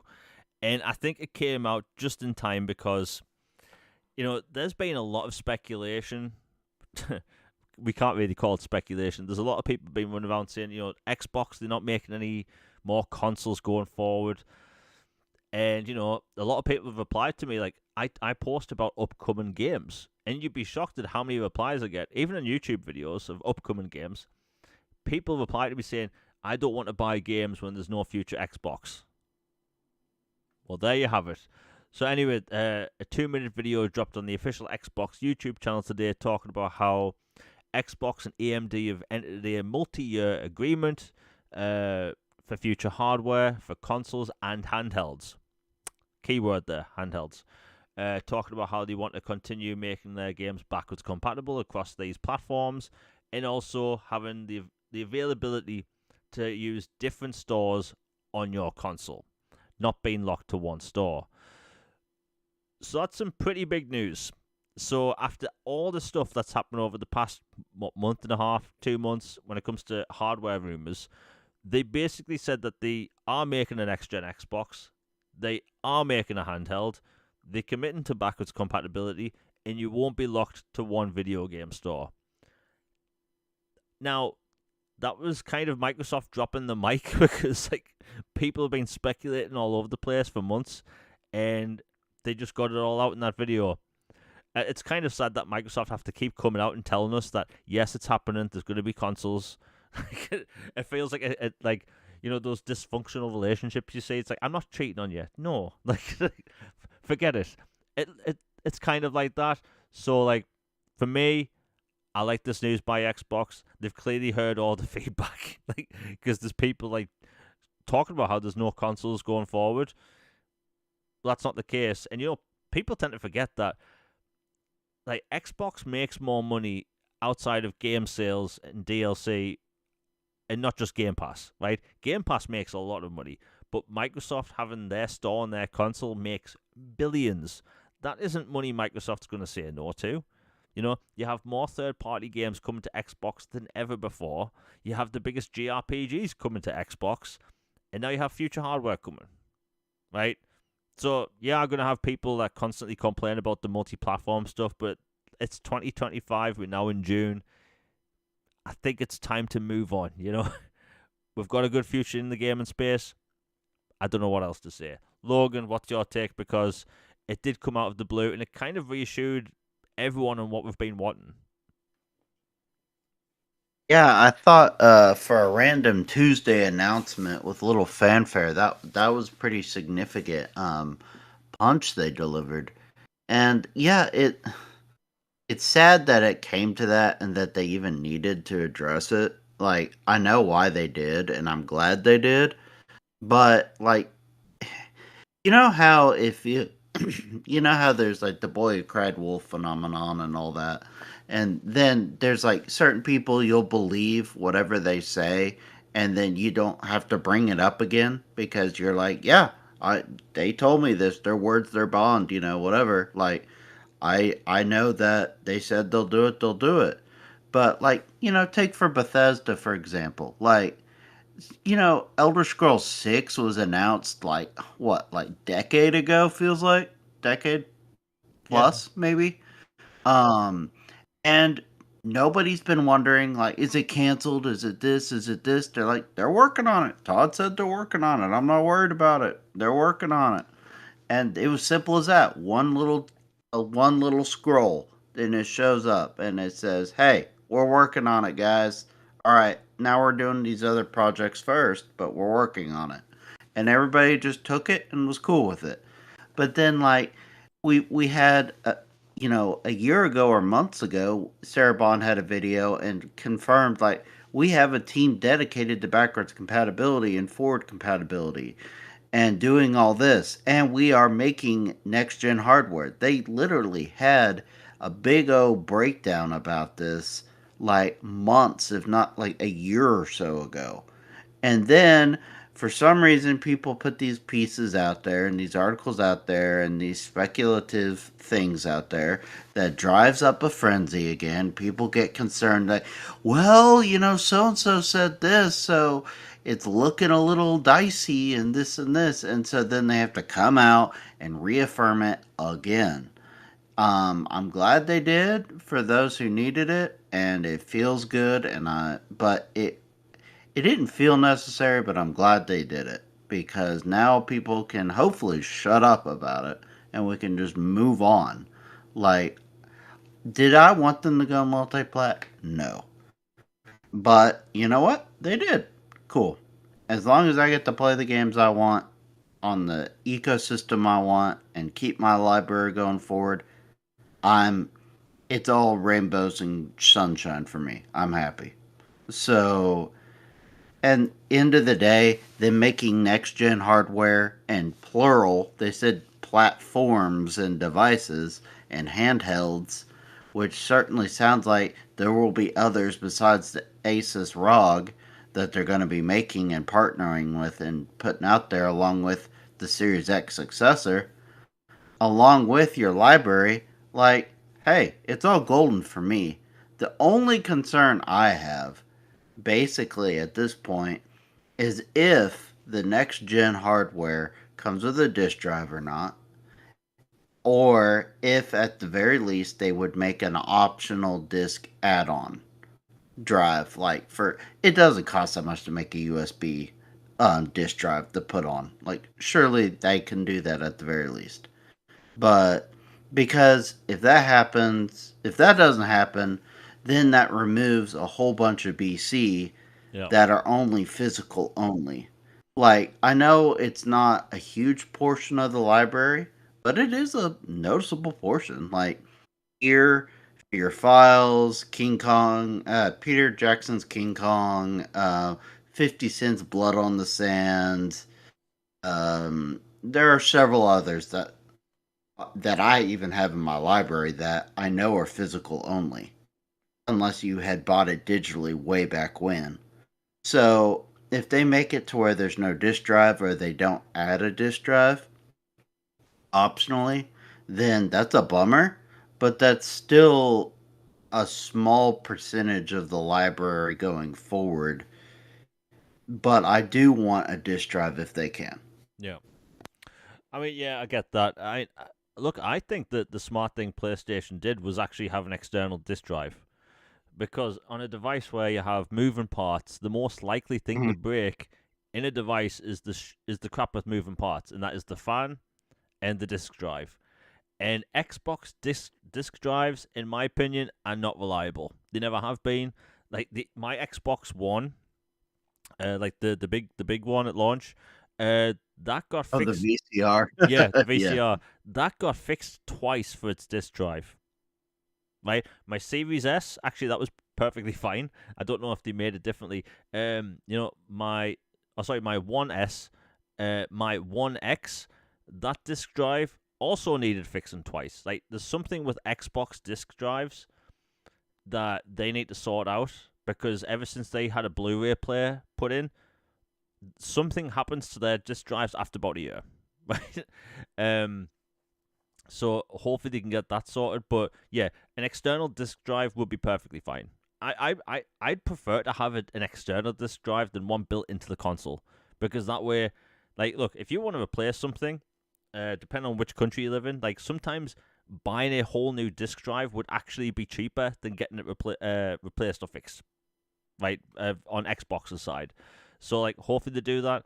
And if anything, it makes more sense for Xbox to have a disk drive than PlayStation, because Xbox is backwards compatible with 4 generations. So, Mhm. like, hopefully, like, look, I love the fact that I can fire up. Let's see, look, what's on my shelf. Like, I love the fact that I can, like, fire up Batman Arkham Origins, right? That game, which you can't buy digitally on Xbox because Warner Brothers can't list it because of one bloody song. I'm pretty sure that game cannot be listed because of one licensed song. Um, I like playing that game on a yearly basis, but hey, it's great that they actually confirmed to the masses, because we are, like, I'm sure everyone listening right now, you knew we were going to get new hardware. We both knew we were going to get new hardware. But committing to backwards compatibility, I want them to actually take it really serious, because one of the cool things with the Xbox Series consoles was that, hey, these games not only run your 4K patches, but also have 60 FPS boost. Some games even have 120 FPS boost. But outside of that initial batch of games, we didn't get any more. And that was super disappointing, because, like, if you've played Final Fantasy 13, and I will glaze that game all day, that's 4K, it's HDR, it looks like it released yesterday. It looks so good. Mirror's Edge 4K 60 HDR literally looks better than some new games, right? So I want to see that, and I know for some technical reason they can't with everything, but surely why can't we have it in more games? For instance, Fallout 3, you can play it 4K 60 HDR. However, Fallout New Vegas, you can play it 60 FPS, but no 4K. But yeah, so yeah, if Microsoft takes anything from what I'm saying, external disk drive, pretty please. USB or whatever connector they want to use, um, and increase the backwards compatibility upgrades. Because let me tell you, every time I talk about backwards compatibility upgrades, there's a few people that are always surprised. Like, wait a minute, this is 4K? Like, every time I post about Final Fantasy 13 or Fallout 3 being native 4K, I get replies saying, "Well, what do you mean? Do you have to pay for this?" Like, no, it's free, right? Like, imagine being on PC and having to pay for an ultra pack, right, or something like that. Doesn't happen. And I think one of the key words Microsoft said in their announcement today is, we committed to making more, AMD consoles at home and on the go. So to me, that sounds like they are going to make a first-party handheld at some point. Mhm. And I know Jez Corden put it out there that it might be on hold, and then Tom Warren said it's cancelled. Honestly, I think we're gonna have to wait and see. I have a theory that the Xbox next generation, because my original thought was next gen Xbox is not launching a Series S style box, right? I think they're going to launch the home console and the handheld. But now I think that they're going to launch the home console and then the handheld a year later to keep the price down, because the ROG Ally that's out in the market right now, that's an expensive piece of technology, right? The new one is even more powerful, and it's got all the Xbox branding and integration, all that stuff. So, like, if people think that ROG Ally X and Ally, whatever it's called, Xbox Ally, if people go into that thinking it's going to be $400, ouch! I've got a bridge to sell you. My theory, like I said, first party hardware or handheld, I think that will come a year after the Xbox next gen, and it'll be cheaper. That's the best way to do it.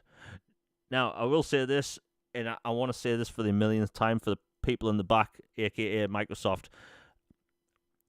Call your next Xbox Xbox 6. Right? End the naming conventions. No Xbox Series X2, which I see thrown around a lot. No Xbox insert random word and letter. Just rip off the Band-Aid, right? People will be like, wait a minute, what happened to the Xbox 5? Forget about it. We don't care. And do you know how I know we won't care? Because we don't. We didn't get an an iPhone 9. We didn't get Windows 9. And do you know what iOS just jumped up to? iOS 26 from 18. Right? Nobody cares about naming conventions. Just make it sound sweet and short. I mention this all the time, and some people are like, oh, it needs to have an interesting name. No, not the Xbox Series U or Wii U. We don't want a tablet with it that makes it look like it's a different console in the same console. Like, just call it Xbox 6. No Roman numerals. Nothing. Right? Literally, a lot of people out there are unfortunately dumb. Right? They won't know what this thing is, even if it's explained to them. Right? If you slap a number on the side, they'll get it. Right? That's the beauty of a number. People understand. And, for all I know, they are going to call it the Xbox Prime Series X Ultimate Go. Like, or the Xbox Series X Triple X Return of Xander, Cage. Which, that would be pretty cool to have some sort of partnership with Vin Diesel. But still, I like today's announcement. And the game preservation thing, like, look, fancy new games are always great. Right? I want to see what Ninja Theory can do in the future. But, like, I have a library of hundreds of games. I have OG Xbox games. I have, let's see, look at my shelf. I have a couple of hundred of, 360 games. I have hundreds of Xbox One games. Like, I love the fact that I'm going to be able to go into the next generation and have hundreds of games across 4 generations. Because, like, Logan, can you remember when... 2013, when we all got our Xbox Ones, and PlayStation 5s or whatever, PlayStation 4s, like, can you remember not having any of your backwards compatible games? Like, we went into that console with nothing other than the new titles we bought. Yeah, it was pretty bleak time and kind of a sick joke, to be honest. Like, even the 360 was, BC. Like, one of the versions was, and then like it came with a list of several, 100 games that you could get and download a thing for and get them to work, and they worked on the 360 from the OG. And then like the idea that Xbox One, it's like, oh no, well we just can't figure it out. And then clearly they did, thanks to Jason Ronald and his team, his predecessor, all these people. They've mastered it. It's the best thing, bar none, of the Xbox ecosystem. I will continue to stand on that hill. And I want even more. Like, I'm not a greedy person, but when it comes to this, it's an all-you-can-eat buffet. Just, like, bring more titles, please. Yeah. I mean, if they do randomly drop those Transformers games in, man, you're not going to see a hype train like this coming. I'm going to post so many clips on Twitter and on YouTube. But, like, look, I'm happy with today's announcement. It's it's shut up a lot of people, which I think maybe Microsoft wanted, because you have these clickbait and arsehats out there. And again, I try not to swear. Is arsehat a swear word? Oh, I guess depends on who you ask. Okay, we'll just go with no for now. But like these arsehats with the cringe thumbnails where they pull in a face, like no, stop it, right? The end of Xbox pulling a face, like I hate that stuff. Right, I think maybe it's because I'm like from the northeast of England and just anything makes me cringe. But like that stuff's annoying. Like the end of Xbox, it's the last Xbox console. Like, look, they putting out hardware, they putting out first party games. Like we were talking about this earlier today on Boom Show, and like next year we're meant to be getting a Halo, a Gears, and a Forza, as well as Fable, right? And State of Decay is probably going to be next year as well. So, and you look at all the shadow dropped games this year. Like Microsoft have shadow dropped 2 games this year, and they've announced new games nobody saw coming, right? That was Ninja Gaiden 2 Black, that was shadow dropped. Oblivion was shadow dropped. We knew about it already, but it was a shadow drop. And then at the Xbox Showcase, they literally announced 2 new games for this year. Keeper by Double Fine, which looks really cool. You play as a sentient lighthouse. And Grounded 2. I never thought we'd see another Grounded game for several years. So like, I think like if you look at that, look at what Microsoft might come out next year. I 100% think that we are going to see the Fallout 3 remake, at least late this year or early next year, by Virtuos. But also, like, you've got to wonder, like, they have these 2 years essentially lined up for a roadmap. What on earth is Microsoft actually saving for their next-gen console? Because the Xbox Series X and S, they didn't really have a launch game. Halo got pushed back, and, they had, heavy third-party marketing with, Assassin's Creed Valhalla showing off what the console could do and all that stuff, and a bunch of other games. I think Yakuza Like a Dragon was one of them. Like, you've got to wonder, what on earth have they got saved for 2027, if that's when the console launches, to launch with the console? And I honestly think that's going to be the Elder Scrolls 6. So it's going to be interesting, Like, Logan, what do you think Microsoft's going to launch their next-gen Xbox with, considering next year we're meant to be getting Halo, Forza, and Gears? Yeah, I don't know. That's a great question. Because part of me would wonder, what if their next big Halo project wasn't, this coming year, but then they had a new game, that not just a remake for their next gen console. But then I think that's probably too soon, and tied with other stuff. So Elder Scrolls 6 makes a lot of sense to me. Like I said, Todd teased that thing like a decade ago, and we've been waiting. We've been patiently waiting until Starfield came out, and then they got Oblivion out, and they're gonna get Fallout 3 out again. So I really do think it's time for Elder Scrolls 6, and I wouldn't be shocked if there's another classic IP revival that just maybe something out of the dark that just comes and is part of their launch lineup. Yeah, I mean, they can really surprise us. Like, they shadow drop games and announce new games, and I have no idea how. That is something you have to kind of praise Microsoft about. All of their games used to leak. Like, every E3 would leak, and, like, now they are able to keep secrets. Like, Keeper didn't leak on any level. Like, there was some rumblings that Double Fine was going to have a new game out, but if you think about it, it was kind of time for them to have a new game out, because what? When the hell did Psychonauts 2 come out? I think it was 2021. Yeah, it was 2021, so it's been a while. But yeah, Blink's the Time Cat 2. Honestly, that wouldn't bother me if they put out a new game like that. I would love it. Bring out the cat game. Yeah, I would love it if Microsoft, if they really put out a really cool 3D platformer. There's nowhere near enough of them. And maybe it's me still wanting that. Like, Logan, can you remember that Lego? No, it was Halo Mega Blocks.